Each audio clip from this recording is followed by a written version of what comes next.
बच्चों, आज हम कक्षा 11 की गणित की प्रश्नावली 1.5 करने जा रहे हैं। समुच्चय का पूरक, कॉम्प्लीमेंट ऑफ ए सेट। देखिए, कॉम्प्लीमेंट ऑफ ए सेट क्या होता है। एक अगर सार्वत्रिक समुच्चय है u और a u का उपसमुच्चय है तो a का पूरक समुच्चय u के उन अवयवों का समुच्चय है जो a के अवयव नहीं है। यानी आपको a dash equal to u minus a हो जाएगा। तो a के पूरक को a डैश से निरूपित करते हैं और इसके जो कुछ गुणधर्म हैं वो हैं a u का डैश, a यूनियन u का dash is equal to u और a इंटरसेक्शन a का डैश इज इक्वल टू 5। दूसरा हमारा डी मॉर्गन लॉ है, a यूनियन b का dash is equal to a dash intersection b dash. दूसरा है a intersection b dash is equal to a dash union b dash. उसके बाद है द्विपूरक नियम, a डैश का डैश निकालेंगे तो a आ जाएगा, फाइव डैश और u के नियम, five dash is equal to u हो जाएगा और u dash is equal to 5 हो जाएगा। तो आइए एक्सरसाइज प्रारंभ करते हैं। बच्चों, हमारा जो पहला प्रश्न है एक्सरसाइज 1.5 का, u इज इक्वल टू 1 2 3 4 5 6 7 8 9 और a इज इक्वल टू है 1 2 3 4, b इज इक्वल टू 2 4 6 8 और c इज इक्वल टू 3 4 5 6। तो आपको ज्ञात करना है a dash b dash, a union c का डैश, a यूनियन b का डैश, a डैश का डैश और b माइनस c का डैश। तो आइए प्रश्न प्रारंभ करते हैं। तो बच्चों, सबसे पहले आपको a डैश निकालना है। तो a dash is equal to हो जाएगा u माइनस a। तो देखिए,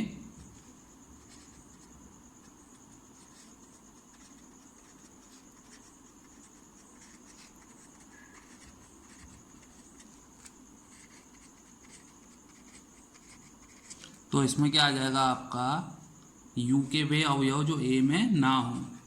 तो a dash is equal to हो जाएगा 5 6 7 8 और 9। तो ये आपका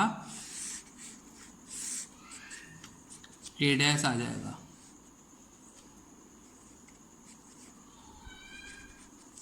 उसके बाद आपको निकालना है b dash, b dash is equal to u minus b।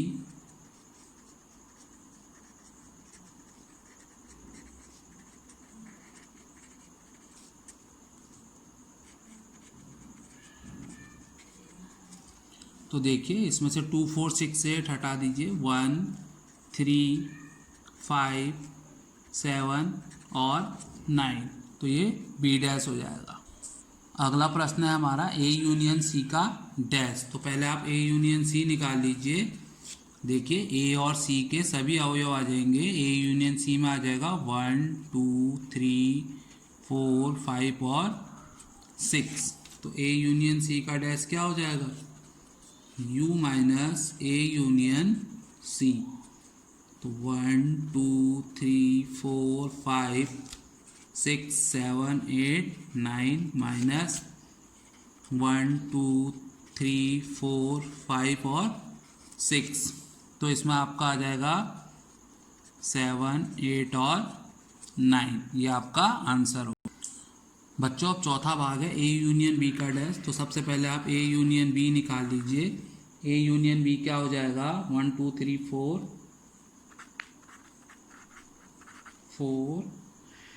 6 और 8।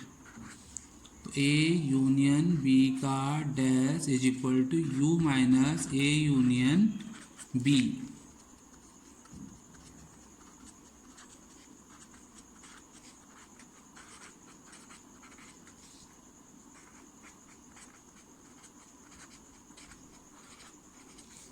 तो ये हो जाएगा आपका 5 7 और 9। ये आपका आंसर।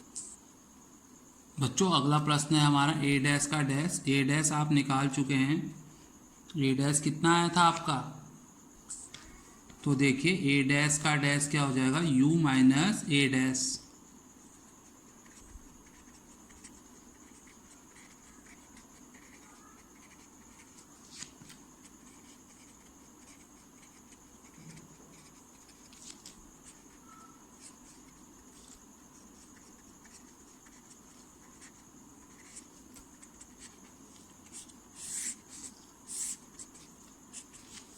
तो बच्चों, ए डैश का डैश क्या हो जाएगा, ए हो जाएगा। अब हमारा अगला प्रश्न है b माइनस सी का डैश। तो पहले आप b माइनस सी निकाल लीजिए।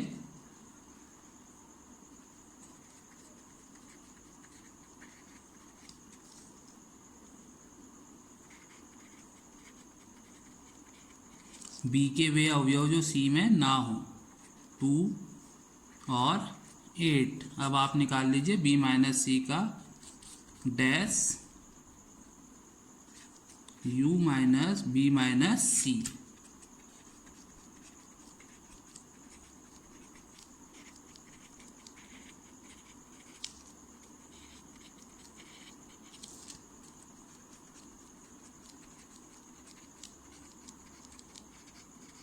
तो ये आपका आ जाएगा b माइनस सी का dash.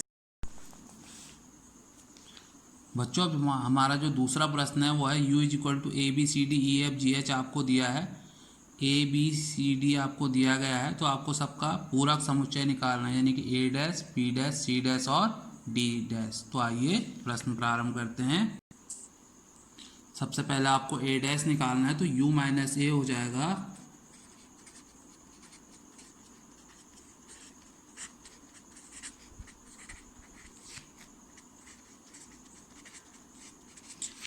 A dash is equal to आ जाएगा आपका ए बी सी हटा दीजिए, डी ई एफ जी और एच, ये आपका आंसर हो गया। अब हमारा दूसरा प्रश्न है B is equal to D E F G. आपको u माइनस बी निकालना है, यानी बी डैश। तो देखिए A B C D E F G H minus D E F और जी। तो देखिए इसमें से डी ई एफ जी हटा दीजिए, A B C D E F G हटा दीजिए, तो एच बचेगा, ये आपका बी डैश हो जाएगा। बच्चों बहुत ही आसान प्रश्न है, बस आपको थोड़ा ध्यानपूर्वक करने हैं। बच्चों अब अगला प्रश्न है सी बराबर ए सी ई जी दिया है आपको, सी डैश निकाल लीजिए आप, यू माइनस सी, ए सी ई जी हटा लीजिए इसमें से, तो आपका क्या बचेगा बी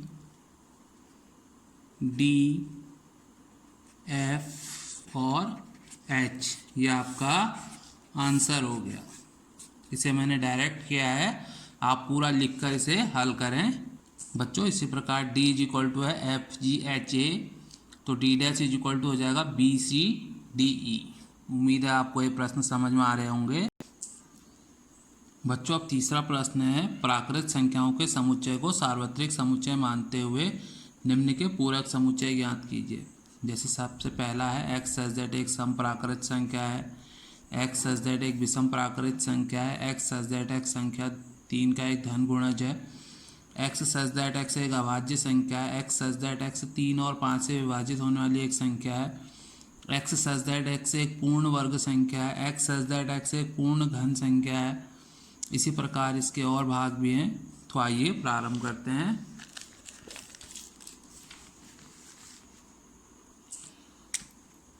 तो देखिए u को आपने सार्वत्रिक समुच्चय मान लिया है, 1 2 3 4। a है आपका सम प्राकृत संख्या, तो a डैश क्या हो जाएगा, इसके अलावा आ जाएगा 1 3 5 7। तो ये क्या हो जाएगा a dash is equal to x such that x एक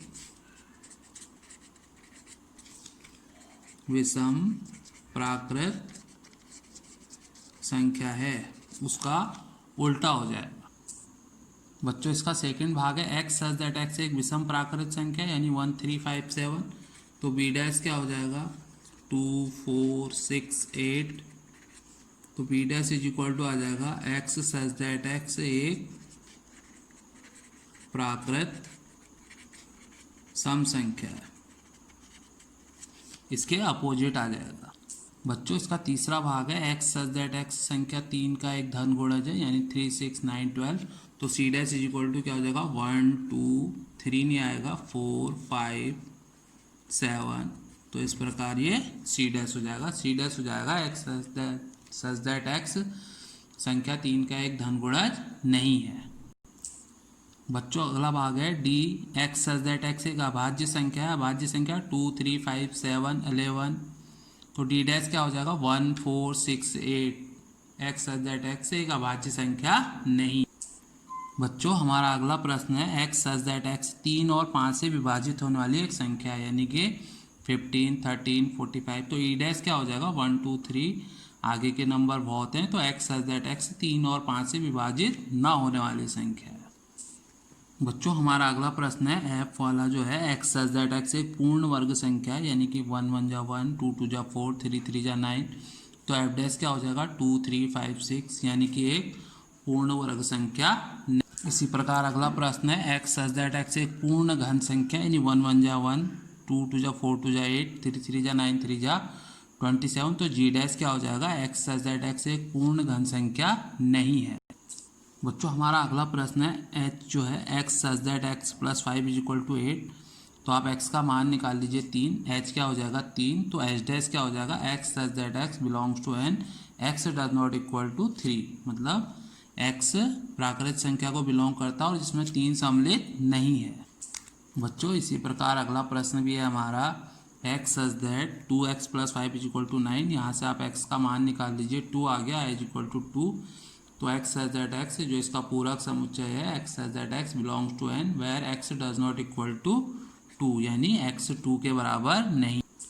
बच्चों हमारा अगला प्रश्न है x such that x greater than और इक्वल टू 7। तो जे इज इक्वल टू ये हो जाएगा और जे डैश इसका पूरक समुच्चय क्या हो जाएगा 1 2 3 4 5 6। इसी प्रकार अगला प्रश्न है x such that x belongs to N और 2x plus 1 is greater than 10। तो आप यहाँ से x का मान निकाल लीजिए, x ग्रेटर देन 4.5, 4.5 से बड़ा नंबर 5 6 7 8। तो k डैश क्या हो जाएगा 1 2 3 4। इस प्रकार आपका ये प्रश्न कंप्लीट हो गया। बच्चों अब चौथा प्रश्न है आपका u इज इक्वल टू दिया है 1 2 3 4 5 6 7 8 9, a is equal to 2 4 6 8, b is equal to 2 3 5 7। तो आपको सत्यापित करना है a यूनियन b का dash is equal to a dash intersection b dash, और दूसरा है a इंटरसेक्शन b का dash is equal to a dash union b dash. तो आइए हल करते हैं। बच्चों सर्वप्रथम आप a यूनियन b निकाल लीजिए। a यूनियन b कितना हो जाएगा 2 3 4 5 6 7 और 8। a यूनियन b का डैश क्या हो जाएगा u minus a union b। तो देखिए u क्या है आपका 1 2 3 4 5 6 7 8 और 9 माइनस 2 3 4 5 6 7 और 8। तो आपका a यूनियन b डैश कितना आ जाएगा 1 और 9। इसी प्रकार अब आप निकाल लीजिए a डैश हो जाएगा u माइनस a। तो देखिए u माइनस a क्या हो जाएगा आपका 1 3 5 7 और 9। इसी प्रकार आप बी डैश निकाल लीजिए। बी डैश क्या हो जाएगा 1 4 6 8 और 9। फिर आप ए डैश इंटरसेक्शन बी डैश निकाल लीजिए। अब देखिए इन दोनों में कॉमन क्या है 1 और 9। तो इसलिए ए यूनियन बी का dash is equal to A dash intersection B dash, ये आपका प्रूफ हो जाएगा।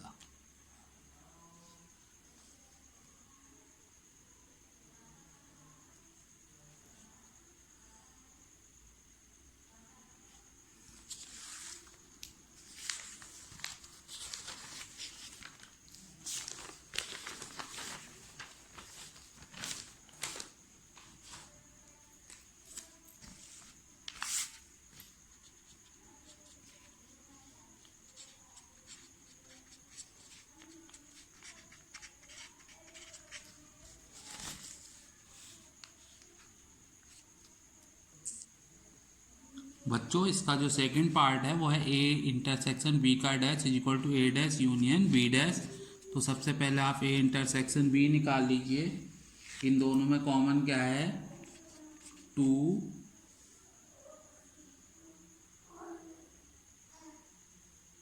केवल 2 कॉमन है इसमें।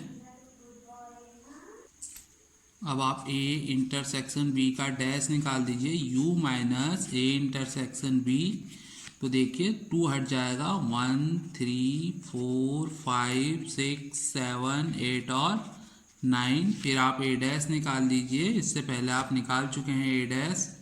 तो ए डैश कितना आ जाएगा आपका, ए डैश आ जाएगा आपका 1 3 5 7 9 और बी डैश क्या आ जाएगा 1 4 6 8 और 9। तो अब आप ए डैश यूनियन बी का डैश निकाल लीजिए, ये कितना आ जाएगा 1 3 4 5 6 7 8 और 9।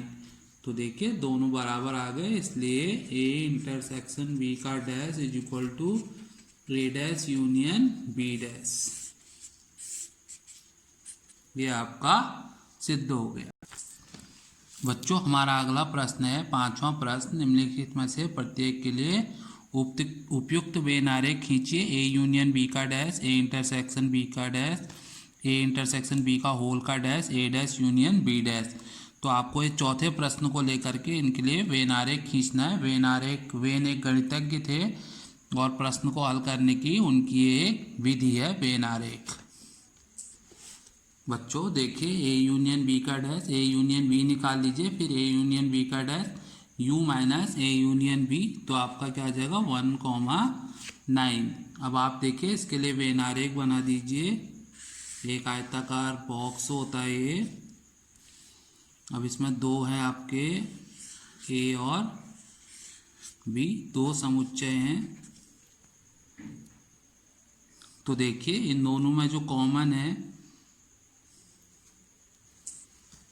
तो बच्चों ये हो जाएगा आपका ए यूनियन बी का डैश। देखिए ए यूनियन बी डैश यानी 1,9, जो इसके अवयव हैं वो 1,9 हो जाएंगे और ए में जो बचेगा वो 4 6 8 है और जो दोनों में कॉमन होगा वो 2 है 3 5 7। तो इस प्रकार ये आपका A union B dash, A union B का होल डैश का वेन आरेख बन जाएगा। बच्चों जो इसका सेकंड पार्ट है ए डैश इंटरसेक्शन बी का डैश, ए डैश निकाल दीजिए बी डैश। तो A dash intersection B dash is equal to 1,9 हो जाएगा। तो ए और बी के जो अवयव हैं वो आ जाएंगे और जो कॉमन है वो कॉमन एरिया में आ जाएगा। बच्चों ये इसका तीसरा भाग है ए इंटरसेक्शन बी का dash, U minus A intersection B. इसमें से ए इंटरसेक्शन बी हट जाएगा और अब आप इसका चौथा भाग करेंगे और इसका जो अगला प्रश्न है ए डैश यूनियन बी का dash is equal to B. तो ए डैश यूनियन बी का डैश, तो ये आपका ये हो जाएगा। बच्चों अब छठा प्रश्न है, मान लीजिए किसी समतल में स्थित सभी त्रिभुजों का समुच्चय सार्वत्रिक समुच्चय U है। यदि A उन सभी समुच्चय त्रिभुजों का समुच्चय है जिनमें कम से कम एक कोण 60 अंश से भिन्न है, तो A डैश क्या होगा। देखिए 60 अंश के कोण किस में होते हैं, समबाहु त्रिभुज में। तो कम से कम एक कोण भिन्न है 60 अंश से, तो A डैश क्या हो जाएगा समबाहु त्रिभुजों का समुच्चय। ए डैश इज इक्वल टू समबाहु त्रिभुजों का समुच्चय। बच्चों अब आपका सातवां प्रश्न है, निम्नलिखित कथनों को सत्य बताने के लिए रिक्त स्थानों को भरिए। A union A dash, A union A dash is equal to क्या हो जाएगा यू हो जाएगा। और दूसरा है आपका five dash intersection A dash, five dash intersection A dash is five dash intersection A is equal to A हो जाएगा। अगला है A intersection A dash, A intersection A dash is equal to 5 हो जाएगा। U dash intersection A, U dash intersection A is equal to 5। तो इस प्रकार ये आपकी एक्सरसाइज कंप्लीट हो गई है। उम्मीद है आपको ये समझ में आई होगी। अगर कहीं पर भी आपको कोई दिक्कत हो तो आप कमेंट बॉक्स में लिख सकते हैं। अगर वीडियो पसंद आया हो तो लाइक और सब्सक्राइब करें। धन्यवाद।